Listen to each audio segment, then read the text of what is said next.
کیونکہ جگہ نیچے سے لے کر اوپر تک جا رہا ہوتا ہے. اس کو پتا ہے یہ پکڑا گیا تو یہ میرے خلاف بھی بیان دے گا, تو وہ اپنے اس چھوٹے سپاہی کو بچانے بھی آتا ہے جس سپاہی سے سب انسپیکٹر سے ایس ایچ او سے اوپر تک منتھلیاں جاتی ہیں. اور اتنا ماحول نہیں ہے میڈم ان کے ساتھ پنگا لینا. آپ اندازہ کریں کہ ایک تھانہ ہے, ایک تھانہ, اب یہ شادرہ تھانہ ہے, 20 کروڑ کی ریکوری ہے ان کی مہینے کی. 20 کروڑ کی ریکوری, آپ اس کو ایک الگ سے آپ ایک پروگرام بنا کر اپلوڈ کیجئے گا, ایک الگ سے اس کی ایک بنائیے گا کلپ. ہر تھانہ ریکوری کرتا ہے علاقے سے. یس, انلیگل پارکنگ ٹھیکے کس کو جاتے ہیں؟ آگے بندے رکھے ہوئے ہیں, پیچھے تھانوں کو جاتے ہیں انلیگل پارکنگ کے ٹھیکے. سنوکر کلب ہے, یا تو 20,000 منتھلی پے کریں گے وہ تھانے میں, نہیں پے کریں گے تو جوئے کے جھوٹے پرچے. اور ایک مرتبہ جوئے کا یعنی گیمبلنگ کا چھاپا پڑ گیا تو وہ سنوکر کلب دوبارہ نہیں چلتا, وہاں پر کلائنٹس نہیں آتے دوبارہ. اچھا, ہوٹلز چلتے ہیں, ہوٹلز میں کپلز آتے ہیں دور دور سے, میاں بیوی آتے ہیں, لوگ دور دور سے آتے ہیں, آ کر اپنے ہوٹلز میں اپنے رومز بک کرواتے ہیں. ہوتا یہ ہے یا تو ہوٹل والا مہینے کا 1 لاکھ تھانے میں دے گا, نہیں دے گا تو اس کے اوپر متعلقہ تھانہ کاروائی کرے گا. 71-72 سب کے اوپر لگی ہوگی, چاہے وہ انلیگل ہے یا چاہے وہ لیگل ہے. میڈم انلیگل تو بعد کی بات ہے, پرچہ ہو گیا. رائٹ, یعنی کوئی بھی مرد اپنی بیوی کے ساتھ ہی آؤٹ آف اسٹیشن چلا گیا ہے, اب ہر سٹی میں تو گھر نہیں ہے, اس نے ہوٹل ہی بک کروانا ہے, ہوٹل میں چلا گیا, وہاں پر ریڈ ہوگی تھانے کی, وہ میاں بیوی کو اٹھا کے لے جائیں گے. 71 بھی لگائی ہوگی کہ پروسٹیٹیوشن ہو رہی ہے, اور مینیجر کو بھی اندر ڈک لیں گے کہ یہ کروا رہا ہے. رائٹ, یعنی اس طرح ہوتی ہیں منتھلیاں میڈم. رائٹ, اب نئی چیزیں آ گئیں.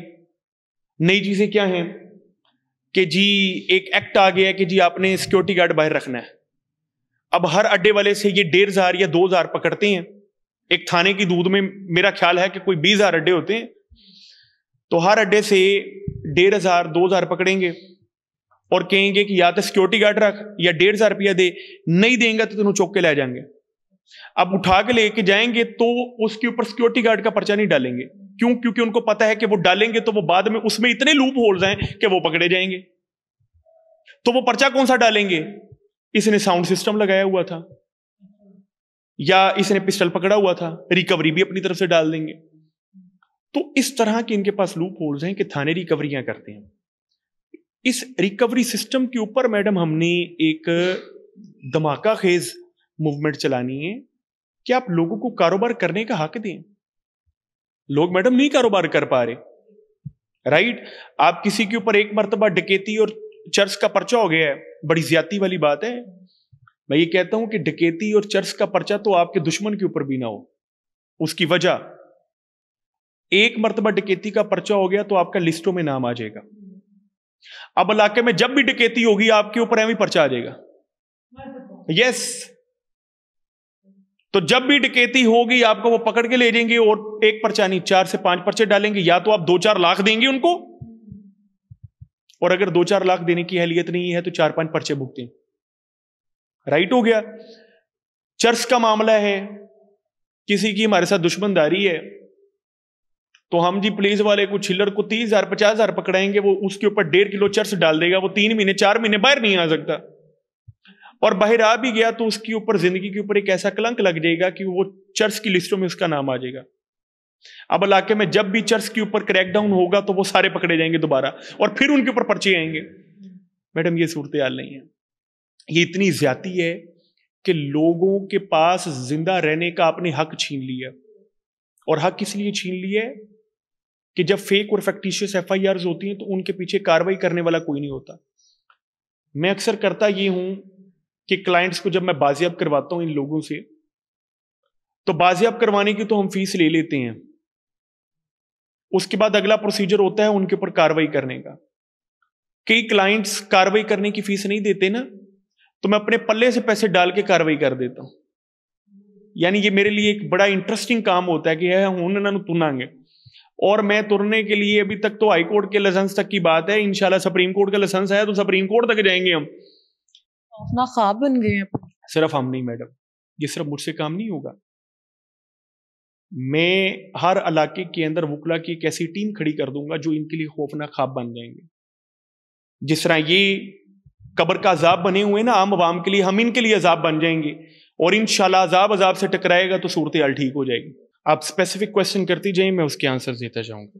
سر ابھی ہم نے دیکھا جیسے کیس آپ کے پاس آیا ہوا تھا اور ہم لوگ دیکھ رہے تھے کہ وہ خاتون جو ہے بہت زیادہ ایموشنل ہو رہی تھی اور وہ کیس خراب کر کے آپ کے پاس لے کے آئیں, لیکن آپ نے ان کو جیسے ٹیکل کیا, جیسے آپ نے ان کو حوصلہ دیا, وہ شاید اب آج سکون کی نیند سو سکیں گی. سر کیسے آپ یہ سارا کچھ ٹیکل کر لیتے ہیں؟ عام طور پہ وکلا حضرات نہیں کرتے ہیں. میڈم مسئلہ یہ ہے کہ یہ صرف ایک خاتون کا معاملہ نہیں ہے جو وقوع آپ کے سامنے پیش آیا ہے. اس کے بیک گراؤنڈ پہ بہت معاملات ہیں جو ہم روٹین میں سنتے ہیں. یہ تو ایک چھوٹا سا معاملہ آپ نے دیکھا ہے. ہمارا سارا دن ایموشنز کے ساتھ جڑا پڑا ہے, اور میں اکثر لوگوں کو کہتا ہوں کہ بطور وکیل میری سب سے بڑی خامی یہ ہے کہ میں جذباتی ہو جاتا ہوں. جذباتی ہو جانے کا مطلب یہ ہے کہ کہیں نہ کہیں میں کلائنٹس کے شوز کے اندر اپنا پاؤں رکھ چکا ہوتا ہوں, اور مجھے ایسا لگتا ہے یہ میرا اپنا ذاتی نوعیت کا معاملہ ہے. یہ جذبات صرف میرے نہیں ہیں, یہ جذبات باقی وکلا کے بھی ہیں. فرق یہ ہے کہ ہم ان جذبات کی عکاسی کرتے ہیں تھرو سوشل میڈیا, وہ نہیں کرتے. ورنہ میجورٹی آف دی ایڈوکیٹس ایسے ہیں جو بڑی زبردست محنت کر رہے ہیں. میں اپنی موومنٹ کی بات کر رہا ہوں تو میری موومنٹ کے اندر ایک گروپ آف ایڈوکیٹس موجود ہیں جو سخت محنت کرتے ہیں, شاید مجھ سے بھی زیادہ, لیکن منظر عام پر نہیں ہے. ہم چیزوں کو منظر عام پر لے آتے ہیں تو شاید لوگوں کو لگتا ہے کہ صرف ہم ہی توپ چیز ہیں. Most of the advocates are doing their duty in very professional way. آپ دیکھیے کہ موجودہ ظلم کے ماحول میں جو رول ایڈوکیٹس نے پلے کیا ہے وہ کسی بھی اور ڈپارٹمنٹ کے سروس پرووائڈر نے پلے نہیں کیا. وہ آپ سیاسی جماعتوں میں دیکھ لیں, یا آپ وہ سوشل میڈیا پہ دیکھ لیں, یا ریل جوڈیشل فیلڈ کے اندر آپ دیکھ لیں, تو آپ کو نظر آئے گا کہ وکلا کا جو رول ہے وہ باقی تمام اداروں کی نسبت بہت عیاں ہے, واضح ہے, اور بریو رول ہے, اور حق پرستی کا رول ہے یہ معاملہ. سر ابھی آپ نے پولیٹیکل پارٹیز کی بات کی, آپ کس پولیٹیکل پارٹی کو سپورٹ کرتے ہیں؟ میں اسپیسیفکلی کسی پولیٹیکل پارٹی کو سپورٹ نہیں کرتا. میرا یہ ماننا ہے, میں سمپل فنڈامنٹل رائٹس پہ بلیو رکھتا ہوں. ہر کسی کو سیاست کرنے کا حق ہے. میرا یہ ماننا ہے کہ کوئی بھی پارٹی رولنگ پارٹی بنتی ہے, میجورٹی ووٹس لے کر آتی ہے, اس کو 5 سال ڈیو پروسیس آف لا دیا جائے, اس کو موقع دیا جائے کہ وہ 5 سال اپنا دی بیسٹ دے یا دی ورسٹ دے, نو پرابلم ایٹ آل. لیکن بدقسمتی ہماری یہ ہے کہ پچھلے 75 سالوں سے تختہ الٹایا گیا پولیٹیکل لیڈرز کا. ایون کہ نہرو نے یہ کہہ دیا, ہم اپنی کتابوں میں پڑھتے تھے کہ میں پنجابی میں کہ میں انہیں توتیاں نہیں بدلتا جنہ پاکستان وزیر اعظم بدلتا ہے, کہ 5 سالوں میں 5 وزیر اعظم بدل گئے. تو اس کی بات میں دم تھا کہ میں اتنی دھوتیاں نہیں بدلتا جتنا پاکستان میں وزیر اعظم بدلتے ہیں. اس کی وجہ یہ ہے کہ اس پورے دور کے اندر ہمارا چیف آف آرمی سٹاف ایک ہی تھا اور وزیر اعظم 5 بدل گئے, اور وہاں پر چیف 5 بدلے اور وزیر اعظم ایک تھا انڈیا میں. یہی وجہ ہے کہ وہاں پر کنسٹیٹیوشن بھی 1949 میں بن گیا. ہمارا کنسٹیٹیوشن بھی جا کے 1973 میں جا کر بنا. جو پہلا کنسٹیٹیوشن 56 میں بنا توڑ دیا گیا, دوسرا 62 میں بنا توڑ دیا گیا. پاکستان کا کنسٹیٹیوشن جا کر 73 میں بنا. تو پاکستان کا مطلب کیا؟ لا الہ الا اللہ. تو ہمارے اتنے ہی مقاصد تھے, اتنی ہی ریزولوشنز تھیں. تو 1947 سے لے کر 73 تک ہم نے کیا اکھاڑا؟ کنسٹیٹیوشن کی ایک چھوٹی سی کتاب تیار کی چند آرٹیکلز پر مبنی. اس سے وہ پہلے انڈیا تیار کر چکا تھا. اس کا مطلب یہ ہے کہ پولیٹیکل سسٹم ہمارا بڑا برباد ہو چکا. آپ کا جو مین کویسچن تھا میں کس پولیٹیکل پارٹی کو سپورٹ کرتا ہوں, میں کسی اسپیسیفکلی کسی پارٹی کا میں حامی نہیں ہوں. میرا یہ ماننا ہے کہ کوئی بھی پارٹی آپ کے علاقے میں اچھا امیدوار کھڑا کرتی ہے تو آپ اس امیدوار کو ووٹ کریں, آپ پارٹی کے نام کا ووٹ نہ دیں. آپ کسی بھی پارٹی سے تعلق رکھتے ہیں, اگر امیدوار اچھا ہے آپ ووٹ دیں, امیدوار اچھا نہیں ہے تو اگر دوسری پارٹی نے امیدوار اچھا کھڑا کر دیا ہے نا, آپ اس کو ووٹ دیں, کیونکہ ایوان بنتا ہے امیدواروں سے.